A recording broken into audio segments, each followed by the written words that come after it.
But a lot of times when you have younger kids or are working with younger kids, it's really easy for our schedules to revolve around those kids and to actually create a child-centered home.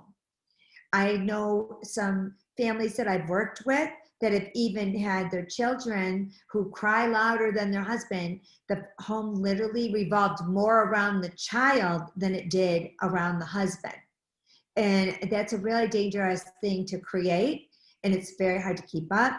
And trust me, when you get to those teenagers, you're going to want to have a child that doesn't think that they are the sun and everybody else are the planets. So we're going to go through a lot of really good ideas about how to enforce that, how to train them with that understanding, and things that will really help in that respect. But if you don't have a definition and a destination, if you don't do it purposefully, it is so easy to make your home child-centered. You know, we want to show them that they're not just consumers, that they're world changers. In order for your kids to be world changers, we're going to have to teach them some words that we often don't embrace ourselves. If we are going to teach our kids to be world changers, we've got to teach them that disciplining ourselves, effectuating disciplines into our lives habitually as a habit, as a routine way of life, and self-denial, times where we have to deny ourselves.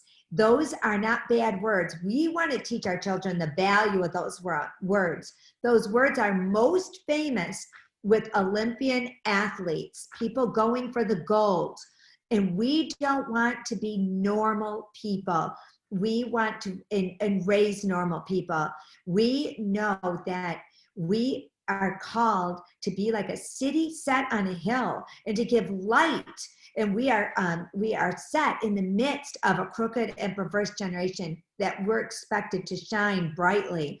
And the way we're going to shine brightly and have children shine brightly is by reinforcing, starting at really early ages, that denying yourself for a greater goal and disciplining yourself to get to focus on results that are bigger than normal are really good things. And we need dedication in doing that so that we can raise world changers, kids that are willing to, you know, deny themselves short-term goals for long-term benefits. We need discipline ourselves to do that. We have to remember, we are like boot camp leaders. And we know firsthand, a lot of us knew the battles that we went through in junior high school and in high school. We know the battles that are ahead for our kids. And you have them now in boot camp, where you're going to equip them to be more than conquerors, not just physically, but mentally, emotionally, socially. There's so many different areas that we want to give our kids victory in. And it is going to be putting them through boot camp. So we also have to know that we can say no, and we can teach them those disciplines. Those aren't bad words. It's interesting, though, a lot of times we accommodate our children so much that we don't give them the tools that they're going to need to swim upstream against the crowd to get to those goals. We're going to talk about ways that you can start that super young today. It's going to be really exciting. The first thing that you want to do is you want to parent with purpose. We want to be principally based parenting. We want to train our kids based on principle. So we want to let them know integrity at early ages. And so we want to really beef up on that ourselves. We were talking last week about we can't train or give our kids something that we don't have. And all of us as parents, or as those of us working with children, when you see those kids, you are willing to grow and to get stronger in areas, if only so that you can have your child stand on your shoulders and to start a little bit ahead in the areas that you know are going to challenge them. The first thing you want to do is teach your children about relationships. The importance of relationships, the way we relate to others, our input into the lives of others is what has true and lasting value. When your kids see that you are spending, more time in accruing things than in working with people, it's going to make an impact on them. What you do is going to be just as important as what you say. And a lot of times what you do is going to counteract the things that you say. And so we want to show that our children that relationships are hugely important.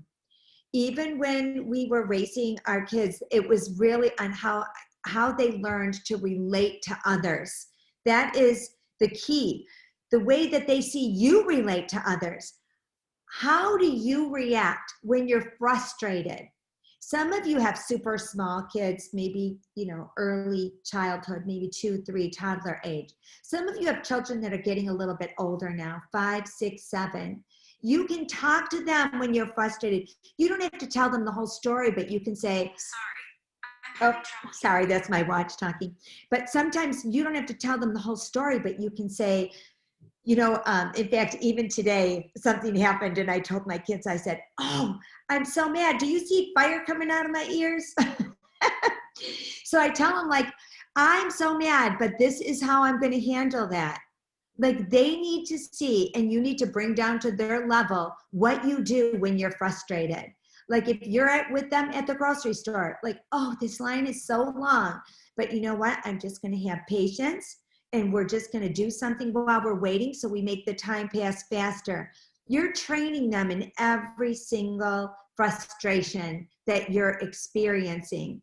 And so the good thing is as parents, we're supposed to talk about the word when we're in the way, when we're rising, when we're laying down. Tell your children the whys, not just what you're doing, but why you do it. If you're getting them on time to a game, you have 2 choices. You can get them on time to every game, and they might not have any reason why that's important. Or while you're on the way, you need to say, that's it, we need to leave now. We need to take our time getting there. I don't want to have to hurry on the road. And those people, your coach and your team that are working hard to get there on time, being on time is considering them. So punctuality is considering other people. So just those few sentences that you say to your kids en route is going to change your training of them to equip them to know why you do what you do and not just what you do. I'm really upset right now, so I'm not going to talk until I can just pray and ask God to help my emotions settle down a little bit. Tell them why you're doing what you do. When I used to homeschool, I'd tell my kids, I'm not talking. And they'd say, no, why talk? I'm like, no, because I know I'm not ready to start talking, or something that's not good is going to come out of my mouth. When you are able to say those few sentences and tell them why, you are equipping them to have the same victory over things when they're frustrated. And trust me, they're old enough to know. And then when they do have a frustration or something, they'll go, you know what? I learned I'm not talking yet until I can talk without being excited. That's what my mom and dad taught me. So a lot of times kids they're born with like an innate sense of caring for other people. Sometimes that's just part of their nature, but sometimes it's not. Sometimes you just have a really, wiry kid that might just be more selfish, they don't know how to share, but that's where your nurture comes in. And you can nurture nature. So your child might have a certain bent. We're here as parents to nurture that nature. And when it's interesting, like sometimes when my kids would just be, not able to get along as well with other people, I said, you're like my little tomato plant and you seem to be falling on the side. So what I'm going to do is I'm going to tie you up to me and you're going to stay close to me till I see that you're able to go and I can leave you on your own and you'll be doing the right thing. So just giving them little word pictures of saying, oh, you know what? I need you to stick closer to me now because you need to practice on how to get along better with other people. Giving them that opportunity to see why you're doing what you're doing.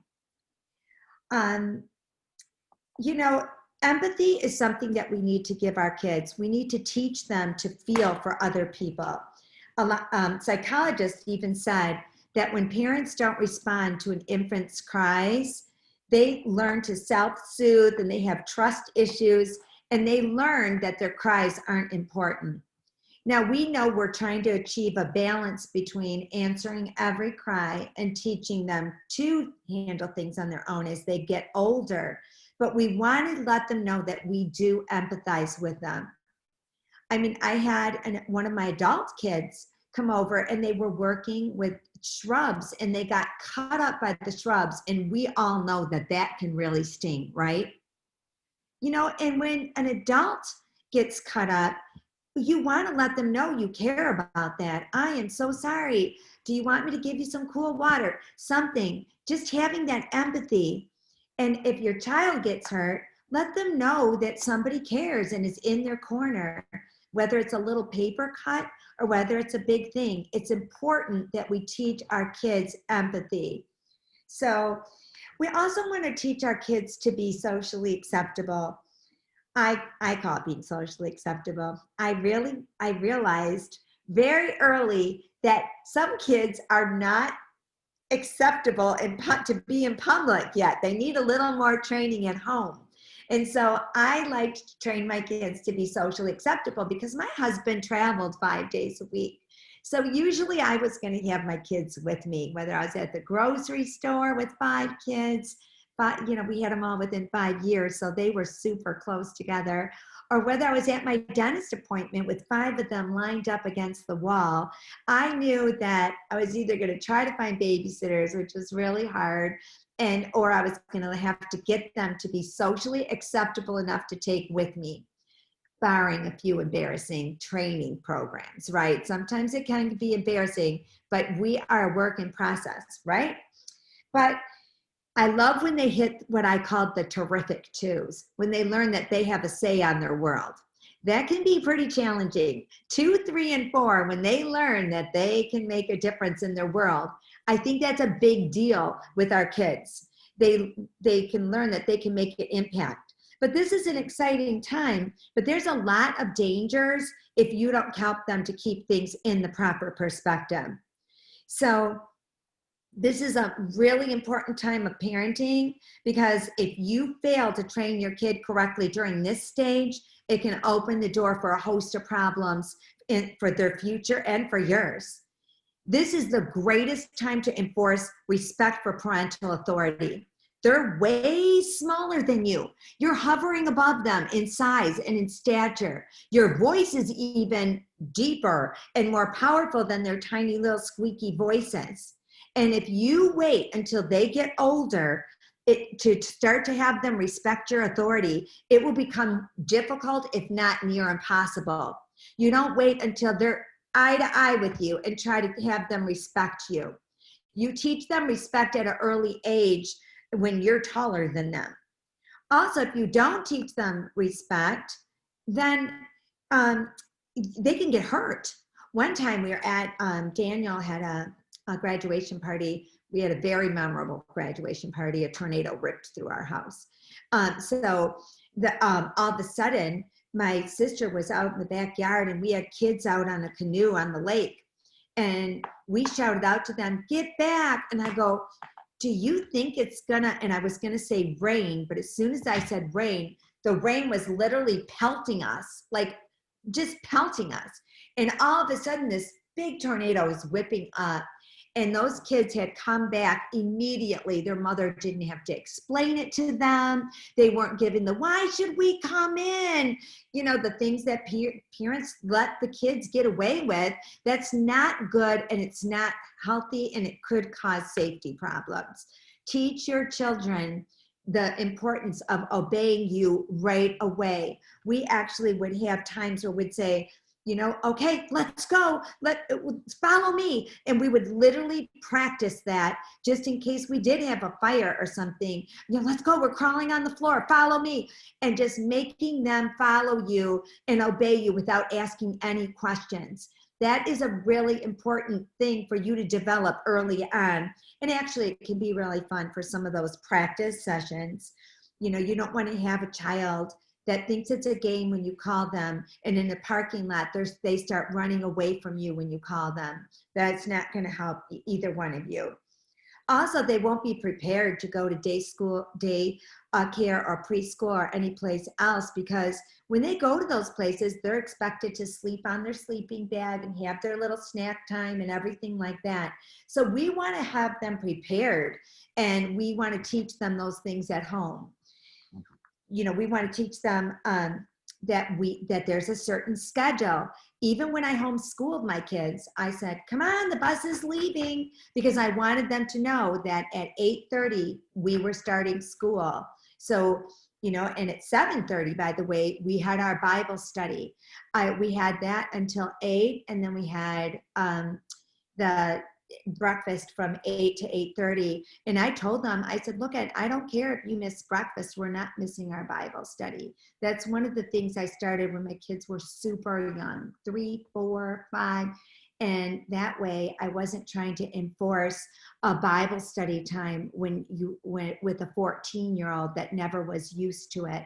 And I had that podium to have time to input into their life spiritually, because it was just an innate natural thing, because we started it so young. And so starting those things young is going to just make them part of the it's just going to make that part of your routine. Well, a lot of times if you are encouraging first time obedience, a lot of times what I would do, if I was saying, okay, time to pick up your toys, and then I'd look, and if they weren't picking up your toys, I said, if you don't start doing that right away, I'm going to have to add another job to you. You are not good at first time listening. And so what I'm going to have to do is give you more practice. And then I would keep practicing it.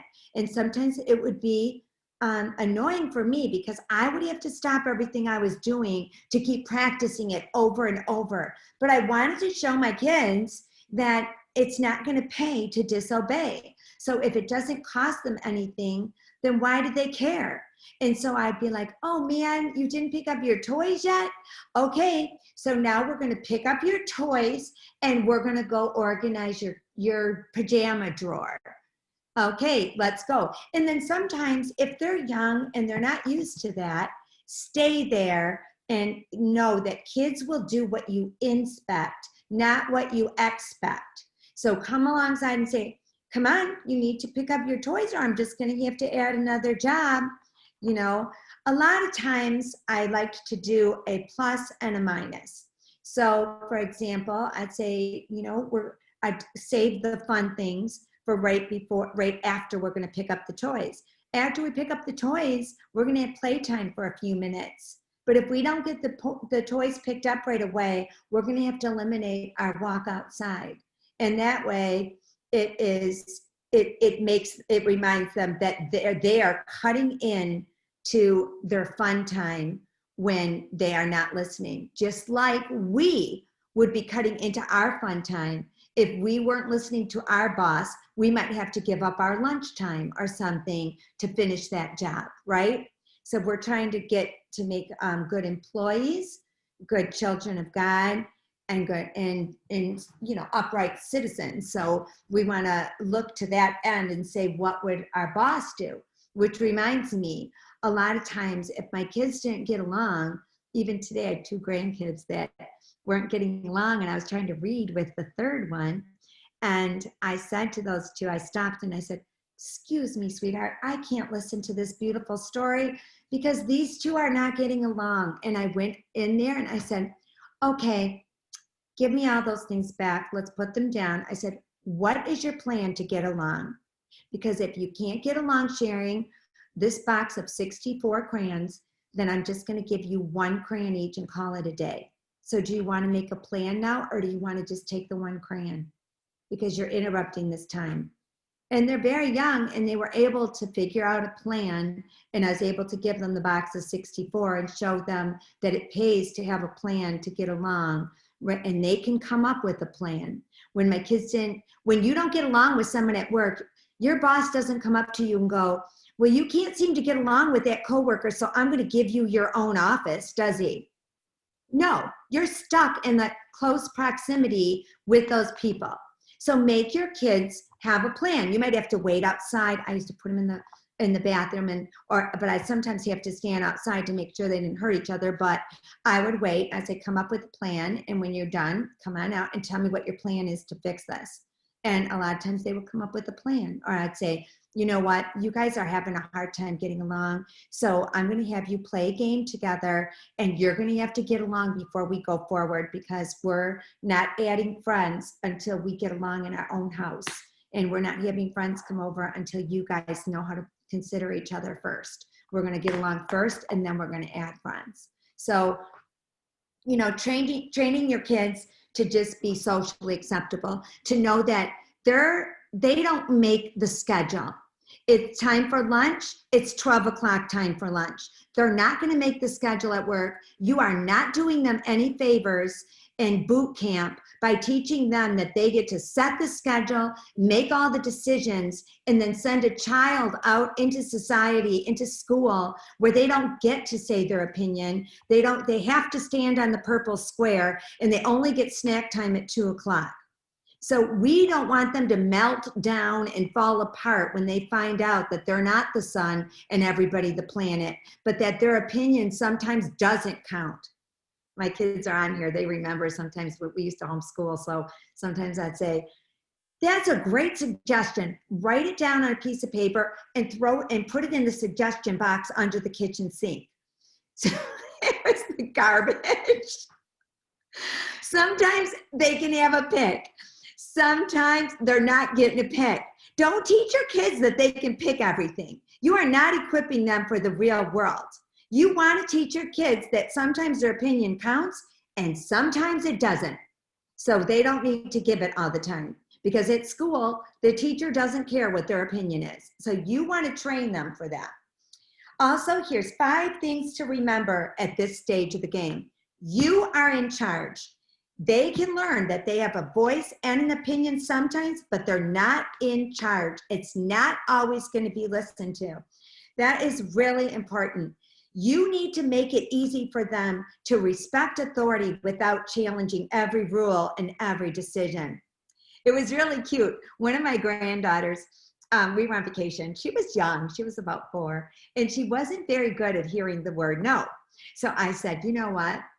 You need to get better at hearing the word no. So every time you ask me for something, I'm saying no until you can say, okay, Nana. And that's what I did with my own kids. I said, okay. So, and then she started to catch on. She go, can I have that? And I said, no. And she melted down somewhat. And I said, see, you're not good at it. You're going to have to we need a lot of practice. You might never be able to hear me say yes again this way. So then I kept telling her no, and it was so cute because she actually said, okay, Nana. And then when she saw her mom, she was so proud of the self-discipline and the self-control that she was exercising. She said, Mom, listen to this. Nana, can I have that? And I said, no. She said, okay. Now she goes, I can hear no. So whatever your kids are having a problem with, let them practice it. You know, if they're not coming and following you when it's time to go, when they get home, go, man, now we're going to have to practice this when you're in the middle of playing. This is such a bummer. So you might have to stop dinner, whatever you have to do, but not 5 times, 20 times. All of a sudden say, kids, time to go. And they have to come and follow you. And then you let them go play again. Kids, we're going to leave. They have to drop what they're doing. Mom, this is hard. Well, you guys needed practice. I hope we got this now. We're going to practice so we're really good at this. And that's how you get them to do it. You make it a little inconvenient for them so that the next time you say, oh, and you're somewhere and you say, it's time to go, say, oh, I hope we don't have to practice this again. They go, oh yeah, that was miserable. And they start, you've got to teach them that you're in charge. It was interesting. I'm reading this really good book right now. It's called Bonhoeffer. But it was interesting. They were talking about this kid that literally started fire to the Ritzkrieg when before World War II. It's called the Reichstag, and he started fire, and he was just this kid. And it was interesting, the observation of this. It said he resisted all authority. Young kid, it's about 18 or something. It said this fundamentally rebellious tendency was probably his most questionable characteristic and the one most likely to set him upon the disastrous road that he took. The undisciplined elements in his temperament made it unlikely in any case that he would be able to follow a quiet and orderly pattern throughout life. Just the ability that he did not have to obey authority. And you know what? That starts with moms and dads teaching your kids at young ages to respect authority. And it said something which was unusual in one way or another was to be expected from him. You know, we do expect something unusual from our kids, but not in the other way. We expect something great, and we want them to learn discipline, self-control, and something we're going to learn next week, how they can deny themselves. And just those are very valuable words that some people think are bad words, and they're actually the words of Olympic athletes, the words of great leaders, the words of achievers, the words of people who are living beyond ordinary. And so those are words we want to bring into our kids' lives at a real early age. So we are in charge. You can give your kids choices, but don't give them like, what do you want for dinner?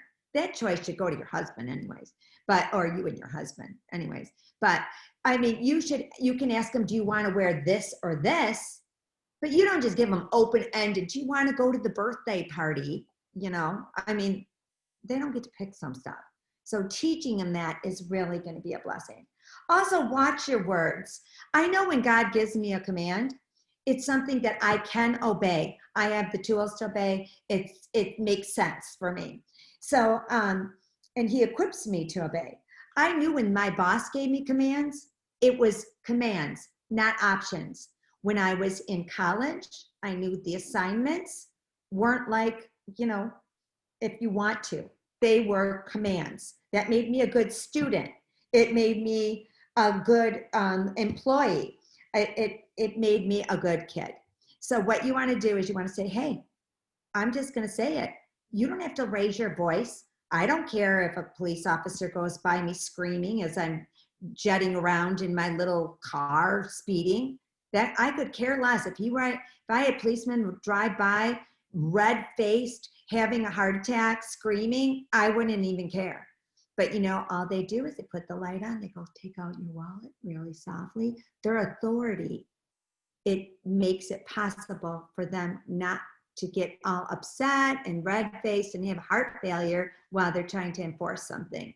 And so we want to realize that if we don't have our authority respected in the right way, then we're going to have to say things over and over because people don't think, the kids don't take us seriously.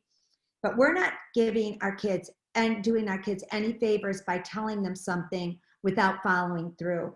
Worse yet is changing your mind if they throw a temper tantrum. You know, it's like you taught them no only means no unless you totally freak out, then it might mean yes. So, I mean, you don't want to teach your kid that. They are way smarter than we give them credit for. Let me tell you, that little 2-year-old that hears you in her, she could be sitting in her high chair and you just say, just watch her. She refuses to sit in there. She hears that. You understand a foreign language faster than you can speak it. Your kids understand a language before they can speak it. So before they can even speak it, they hear what you're saying.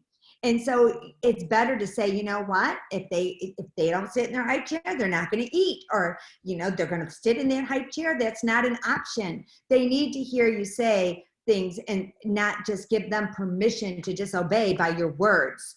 So make sure that when you say something, it carries a little weight behind it and you mean it. I had one kid that honestly, I told my husband, I used to get so mad because my husband would come home and say something, but I said, look, you can't say anything unless you have 20 minutes to follow through right now. because seriously, it would take that long because that child was not the one that was going to stick with it until you really reinforced it. But we got through that stage and she became very strong and she was able to swim upstream and take that strong will and swim against the tide of opposition when she was in junior high and high school, which was awesome. So it's called the Pay Now, Play Later plan. Remember that. Anytime that you're taking to invest, it's like you're paying now, but you'll be able to reap the rewards later. You can work hard, but then you'll enjoy the fruits of your labor. The Bible promises us that. And when you're working those things out at home, when you go in public, you will enjoy the fruits of that labor. Raise your expectations. I love this movie called The Miracle Worker. It's about Helen Keller. She was blind and deaf, and some people thought dumb. But her teacher, who was practically blind, didn't think she was dumb. And she came into a home where Helen was allowed to walk around the table like a little savage, just eating off of people's plates and everything. And this teacher said, no, she can do better than that. And so this teacher took her lifelong work to teach Helen how to speak and how to do sign language, how to fold her napkin and eat civilized. And Helen Keller, literally, I think she even held an office, and she became a brilliant writer and just a very well-respected person in society because the teacher took the time to do what her parents wouldn't do, and that's to teach her to be socially acceptable and to learn. So work with your kids. They are trainable. Train them to go to other people's homes without thinking that they can open everything by making those rules at home. Nope, you can't go in that room. You have to sit down when you're eating. Just because you're home, you don't care, where you're going to bring your kids, you do care. I've had people say, well, I let my kids jump on our beds because they're old, or jump on our couches because they're old. But then you take them somewhere where they don't have old couches and your kids think that they can jump all over the furniture. And that's not socially acceptable. So teach your children. I teach my kids and my grandkids, no, we have a trampoline for jumping. And what is the couch for? It's for sitting. What is this for? A lot of times now we have girls and boys cousin and they want to go play in their bedroom on the bed. And no, they get to be sexually inquisitive. They don't need to be in the room playing on the bed. And so laying on bed playing, I'll say, no, what do we do in bed? We sleep. Where do we play? In the playroom. So teaching your kids those things helps them to know to use things for what they're supposed to be used for and keeps them away from a lot of trouble, and also makes it so that when you're coming up the walk, you don't see all the shades coming down because no one wants to give your kids over because they really haven't been trained. So it's good, sit down when you're eating. It's good. I remember when my kids were little, they were so cute. They'd go to someone's house and when they got a snack, they just sat their bottoms right down. It was really cute. But practice, practice, practice. It takes a long time to train kids. Don't get discouraged. You're not raising baby birds that are here for one season and gone out of the nest the next. You get them for a good 18, sometimes 21, 26 years now. So you got a long haul ahead of you. Just be patient in boot camp. If you're putting them to bed and they're not going to bed, be sad with them. Say, oh man, it's taken me a half hour extra to put you to bed. It looks like tomorrow I'm going to have to start a half hour earlier. What a bummer. I'm sad for you. We don't have to go crazy. Be sad. Say, now I have to start earlier because look how much time it's taking. So sad. Put the little game up when they're going for the nap. If they don't take the nap, now we don't get to play the game. You're teaching them what God shows us. His plans are for good and to prosper us. But what our decisions are can contradict those plans that he has for us. As parents, we show our kids our plans are for good and not evil, to give you an expected end. Now, what is your plan? What are you going to do? Are you going to behave so that I can have my plan for your life? just becoming other people conscious, like making sure that they're considering others. Like, what about your friends coming over? What's her favorite food? Let's find out what her snack is. Oh, so and so sad. Let's write a card for them. Let's cheer them up. Oh, teach your kids to be comfortable being uncomfortable. I used to take my kids super early to funeral homes and say, here's what you say to someone. They're very sad. Just say, I'm sorry for your loss. And my kids learned to step up and be comfortable being uncomfortable, you know, and letting other people be cool. I remember my kids used to come home and say, oh, they think they're so cool. And I go, they are cool. What's wrong with them being cool? Them being cool does not take away your cool.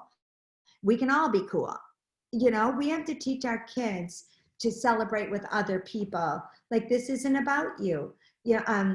I like, my kids are doing such a great job with that. I have to say, it's really nice to see that they are able to celebrate. Like when we play a game and someone else wins, they say, oh, good job. You know, I love that. I think that's really cool.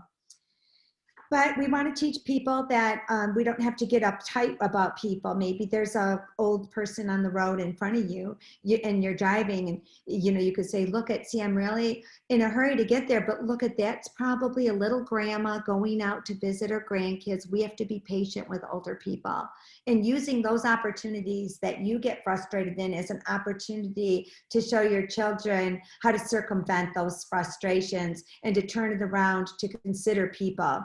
Because if we don't consider people that are testing us, that's how we consider God, and we want to show them that.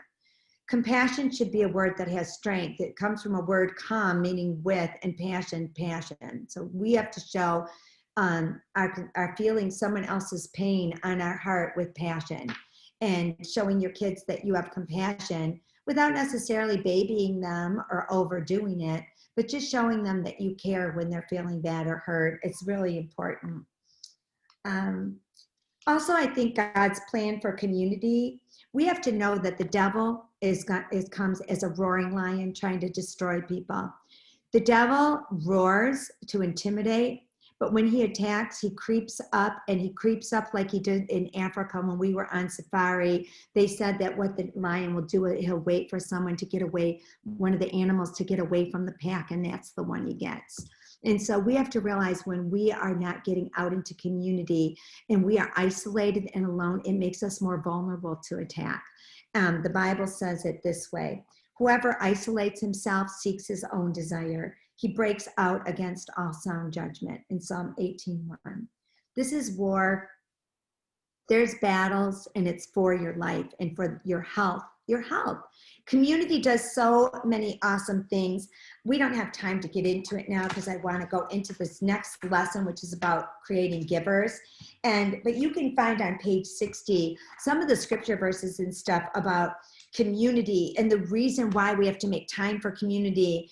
I mean, there's so many benefits. I list them all on pages 62 and 63, but it gives you the heart of God. It helps you to grow as a person. It expands the purpose and meaning of your life. You can come into the unity of a perfect man. It means that you have a place where you can be a part of contributing and receiving, which is the two great things that God made the church, so that we should always be a Barnabas and a Paul and a Timothy, where we're learning from someone, we're counseling and consoling someone as a peer, and we're also teaching somebody. We should all be in those three unique places in our lives at all times.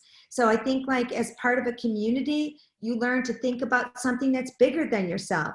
You can become mature. It gives you synergy. I mean, the synergy of community is shown by a fire. Like, you're like a log, and those embers could be dying out, but when you start pushing and bumping those logs against each other, it can start that fire raging again. Being a part of community and opening up yourself to the embarrassment sometimes of having things at your house, and you might not feel totally together, but while you're waiting to get it together, you might never get it together. Trust me, you're gonna always not feel together enough to do some of the stuff you're doing. Step out in faith and do something. for others, with others, despite the embarrassment. Some of the times that I had people over when I wanted it to be so nice and it was just totally crazy with all my kids and doing stuff, were the times that people were blessed enough to say, you know, I never thought of trying to have people over because my kids are so little and they're so rambunctious, but when you did that, it encouraged me to open my house up too. You know, we don't have to have everything so perfect. We just have to be real with each other and let people know that we're not everything, but we can still be something. And we don't expect other people to be everything to be something too. So,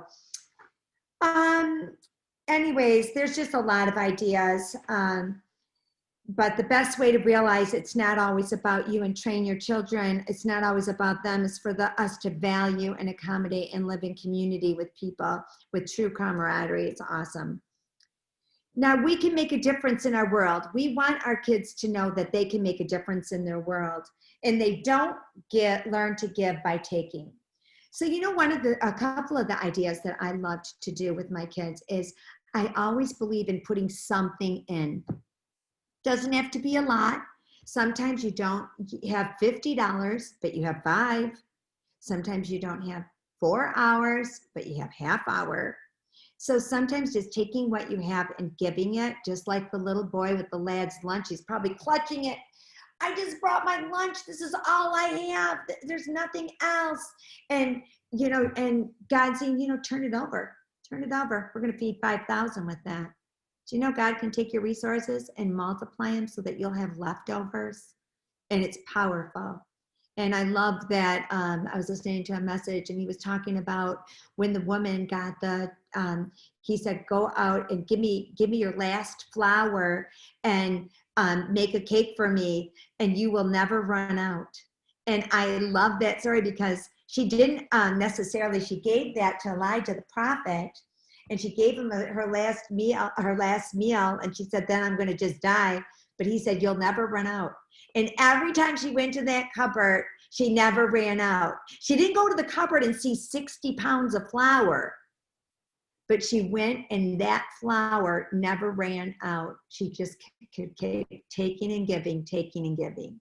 And that's what we have to realize. We don't necessarily have to have a surplus to share what we have.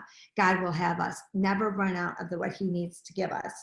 So, you know, every time an offering plate is passed, it's my constitution to want to put something in. If I go to church and I pay my tithe and even if the offering plate is passed and I paid a monthly tithe or something, I want to put something in, even if it's just a few dollars to cover the lights that, you know, I'm taking up or something, or a little bit of the heat. Just put something in. At the Salvation Army, every time I pass a Salvation Army person, I give them at least $1 every time. I just feel good about, you know, being a little part of a lot of things. And I feel like it gets me used to the needs of others to force myself to keep giving to every time, give something, either being a plus sign or a minus sign. Don't wait till you have it together. Even when my kids were super little, I took my kids, when my kids were little, Jesse had a friend that died of leukemia. And we took time to bring all 5 of my kids over several times. And the last time that we went over, Jesse I said, let's bring him some Legos. And Jesse had said, does he have a Bible? Let's bring him a Bible. We brought him an adventure Bible. And he and Jesse actually sat down and read the Bible together at age 7. It was the last time that Jesse saw him and he died. And it's powerful when you, in the midst of not feeling it together enough to do things for other people, that you do things for other people. Don't make it so that your kid is the sun and you are the planet. Oh, you have a free day. Where can we take you? What can we do for you? What can we give you? Get your kids used as a habit to thinking about who can we cheer up today? Who can we FaceTime? Maybe there's a grandma in the neighborhood that doesn't have grandkids that we can cheer up and let's go bring a picture to this neighbor. Oh, look at that person had an ambulance show up. Let's make them some muffins. What can we do for someone today? Who can we call? Who can we cheer up? What can we do? Like getting your kids to be other people contest can't start when they're teenagers. It has to start when they're little. And that starts when you don't use every single minute of their spare time to make the world revolve around them and entertain them. It can't, if you try to entertain your kids when they're little and you want to make it all about entertaining them, good luck when they get older. And you want to teach your kids to be givers. You need to give them many, many, many opportunities to give every day. The Bible is very specific when it says, if any man will come after me, let him deny himself and pick up his cross daily. You know, discipline, self-denial, giving up ourselves, you know, that should be a daily thing. We should embrace opportunities and look for opportunities to have our kids do that, even in the course of their day. You know what, why don't you give your seat to that person? Why don't you find out what game your sister wants to play? Teaching your kids to do that as a habit so that it just becomes second nature to them. You're never going to be sorry for taking the time to train them. You know, we want them to learn that they can be a blessing. Then talk to them later about how it felt. You know, I always told my kids, I go, sometimes it's so hard for me to share. Let's see. Okay, I have this candy bar. I could keep it myself and one person could be happy. But if I split it with all you guys, then 6 people would be happy. What do you think's better? One person being happy or 6 people? And teaching them maybe some of the inner, you know, workings of what you go through to share, and thinking sometimes it'd be good to just hog it all. But is that good? That's being a pig and not thinking about other people. I want to think about other people because then my heart's going to be happy. I made someone else happy. Teaching them those things and saying them at their level over and over and over so that it's second nature. And teaching them to be grateful about things. Like, I took my kids at very young ages to the cancer group, and they helped me to bring dinners and dishes. I mean, I was not together. I'll never forget one time I loaded the whole dinner up in the back trunk of the car, and as we took off, the trunk opened up and the dinner flew out into the street. I mean, things weren't always perfect, but you know what? We kept at it. And I mean, I remember once I brought, I had quite a frenzied life, as you can imagine, having all those kids and homeschooling them and everything. But I remember once I brought my friend that had an operation. We all brought her over food, and the kids were all carrying stuff in. I brought her a tuna noodle casserole, and I forgot to put the tuna in. But that's okay. We all survived, and we got into some really good habits that way. Teach your kids that they can make a difference with their words. Before the holidays, say, what are you going to talk to your grandparents about? What are you going to talk to your relatives? Why don't you try to find something new about everybody there today? Why don't you find out what everyone's favorite vacation was? Give them conversation starters. Teach them the art of communication. It is an art. Kids walk around with the earplugs, everything. They don't know how to communicate. I used to take my kids to the senior home every month, once a month. We'd be Karen and the kids, and all the people would come, and my kids would serve the people. And we would always have like a conversation starter. Okay, go find out their favorite holiday and teach your kids what they can do to engage in a conversation with people, even if it's their cousins, their aunts, their uncles. Teach them, like, when they open a present, we would always say 3 sentences why you like it. It's really funny. My kids are teaching their kids that. So one of my daughters told me that her daughter went to a birthday party for someone, and the little girl opened the present, and she came home and she said to her mom, she goes, I don't even think she was grateful. She didn't say 3 sentences. So she had to tell her, no, not everybody knows that. Right. And having the cash is good. Even teaching the kids to put it in too. But it's so cool. Like, even telling them to use different words and say, did you hear what your sister just said? Tell me what she just said. Did you hear her heart? And making them parrot back words. Teach your kids the skill and the art of communication. It is a lost art. You know, talk about, start a story. My grandkids love this. We start a story, and then one person says one line, and then the next person adds to the story, and the next person adds to the story. We get great stories going. And then they love when they say, play the guessing game. And I'll say, okay, You get 2 scoops of ice cream. Which 2 are you picking? And then they all go around and say what 2 they pick and listen to what other people pick. And it's just it's a really great things to do while you're going back and forth in the car. Don't think of what you don't have. Think of what you do have. Sometimes you might not have money, but you might have time. Another time you might have time, but no money. A lot of times I would be broke. When I was raising kids, I was always broke. Trust me, it took me a long time to not be broke, but I would try as much as I could to like spend less on groceries. And then when I would get to the end of the line, if I had $20 less, I had a really strict budget I had to live under too when my kids were little. But if I got there, I would buy a $20 gift card, stick it in my purse and pray for who I could bless that with too. There's been times I gave people that little $20 gift card and they would just break out crying because it just meant something to them. You know, do that. If you go to Starbucks and get yourself one, get yourself a, $5 or $10 gift card and say, Lord, who can I bless this, to, and just have it as a habit so your kids see you giving. It is way more blessed to give than to receive. And we can teach our kids that over and over and over with our words and our deeds accompanying it. I love what the Bible says. It says the world of the generous gets larger and larger. The world of the stingy gets smaller and smaller. That's in Proverbs 11:24. And I love where what God said to Abraham. He said, I'm going to make your name famous and distinguished, and you will be a blessing, dispensing good to others. My parents drilled in my heart that all we have truly is what we give away. And so I saw my parents, like, my dad was a truck driver. I actually made more money than him on my first job. He'd never made a lot of money, but we never wanted for anything. We had so much joy, so much happiness as a family, and our world was large. And we had so many people coming over our house for dinners. My grandma would come and pass pizzas around the whole neighborhood. And I remember as a little girl going and giving those pizzas around the neighborhood. And now I let my grandkids help me to distribute cookies around the neighborhood and do fun things to give and to see the joy that you can do.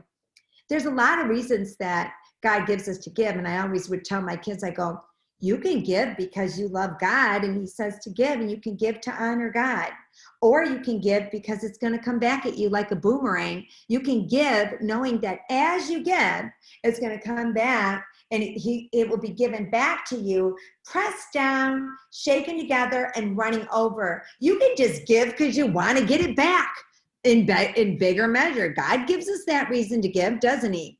So we can tell our kids, when you give, it's going to be given back to you. You can give because it helps others, and you can give because it makes you feel so good. But just keep giving. You're never going to be sorry. Give it as a lifestyle. You don't want to raise takers. And a lot of times people don't realize that they have raised takers until they're in their teens. You guys have little kids. Teach them to be givers. Raise givers, not takers. Before Christmas, go through their stuff with them and say, we're going to bless some kids with this. Who can we give our other clothes to? Oh, we have too many of this. Who can we give these to? Who can we share this with? Oh, they're coming. Oh, we're going to their house. Let's bring some groceries. What do we have that we can bless them with? Teach them as a habit that, just going over to someone's houses would grab some extra peaches or something, just something, bring something. Always just, be a basic training, a little can mean a lot. I have a lot of ideas in the book you can go through. And I love this workbook, you guys. Try to at least pick one part and fill it out, because it can say like where you're at now, how you can improve, and a little action plan for each one of your kids. Even if you just do one of the boxes for the week, it'll really help you to apply some of this stuff, and it's really exciting. So also train your kids that if they're going to school, maybe they can give up one lunch a week to have lunch with someone who needs a friend instead of just their friends. Just making it always a habit. Read your kids' management books. a lot of times when my kids were younger, by the time they were like 5, 6, 7, they already read, in addition to our Bible studies, we read through How to Win Friends and Influence People, The 7 Habits of Highly Effective Families and Children, and I brought it down to their age. Kids learn that stuff. They learn how to be interested in other people as well as interesting. They always have that going on. When the snow is falling, go over there and shovel the snow for an older lady, or let them be a part of helping you give. Give as a family, no matter what. Even if it's hard, give it. Like if you don't have people to give to and you don't have grandparents, find some people in the church. Make it fun. We've done chains, and each kid would have a color, and every time they did something for someone, we'd write what they did down on their color, and we'd make a link that went all over the house during the summer, and whoever had the most links at the end of the summer got a prize or got to go on a special day with me. That was always fun. People say give till it hurts. I say give till it feels good. As many things in as many ways as possible, beyond measure, with the Lord's help. Cheerfully give, give, give. And when you don't think you have anything left to give, take a deep breath and count on the Lord to help you to give beyond your ability, and without expecting anything in return. And it's amazing how it'll come back to you. Just like the Macedonian church, he said that they were willing to give beyond what they had, and it resulted to their liberality. Because I am going to tell you, God's looking for people that have their arm out this way, and he's looking to bless you to be a blessing to others, just like Abraham was. I really loved being here with you guys. Thank you. This was a good lesson. I just want to remind you that next week I'm going to be out of town, so we're going to have to miss. But this is a lot of material. I really want you to go through it in the book if you have time, because we couldn't cover. Usually I do an hour and a half class to go through 2 chapters, but I know with parents at the end of the night, it's really hard. So we did an hour, but do your homework. If you find an area that you want to really boost in your family, do a little extra reading in that. There's so many ideas in the book. I delineate so many, and then you can bring your own in and write them in the margins, and you can write where it says it doesn't have to be about me. Take the time in the next few weeks, ways I can build other people consciousness into our family. Watch, how do I demonstrate to my kids to be socially acceptable and show them I'm in charge, where I am now and how I can improve. This is a great material, so use it as much as you can. Does anybody have any questions or comments? Thank you, Lauren. Anybody have anything that they want to say, or okay? You did a really great job, Karen. Thank you. Thanks a lot. I really was, it's a blessing to be here. I feel like these are things that we can not only keep rehearsing in our own lives, but even as we're training our children, it's so good to know that we can go beyond what is normally done with little children and teach them at a young age. I mean, let me tell you, I've read so many things in Reader's Digest and Good Housekeeping about kids that have started like, little gardens on the rooftop for the poor people, and can drives and things. Let's let those be our kids. Let our kids see that they can be little world changers and pack little shoe boxes to give to the poor at Christmas time. And limit your gifts to them. They can get 3 gifts like the wise man, and a lot of people do that with their kids now, which I think is so awesome. But I always said 3 gifts, and we made Christmas more about giving. And that's still most of my kids' favorite part about Christmas are the families that we've adopted at Christmas and stuff like that. So, bring those traditions in, and don't teach your kids to be professional takers, because it's one thing to get your kids a pile of presents when they're 2 and 3. They want a different pile of presents when they're 18 and 19. And you know what? That's not where the real joy is anyway. So we don't want that to be our focus. So really work on letting, moderation be your key in raising your givers, okay? Let's just pray. Lord, we thank you for each person that took time out of a crazy, busy schedule. I know how exhausting it is when you put your kids in bed. You just want to stare at the wall sometime. And here we are strategizing and refocusing and lifting the bar for our parenting. Lord, I thank you that every person here that took time to be here, that you can give them something special through these lessons where you want them to lift the bar in training their children and in their own lives. Father, I ask that just as often happens as I'm explaining one little concept, that they're just seeing just so many opportunities to even bring it to the next level in their own lives.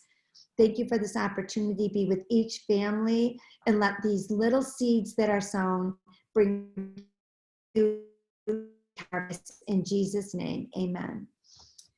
Amen. Thank you, you guys. I'll put the recording online too. If you know anybody that wants to hear it, you can refer it to them, okay? Bye-bye, guys. See you in 2 weeks. Don't forget about it, okay? Bye-bye.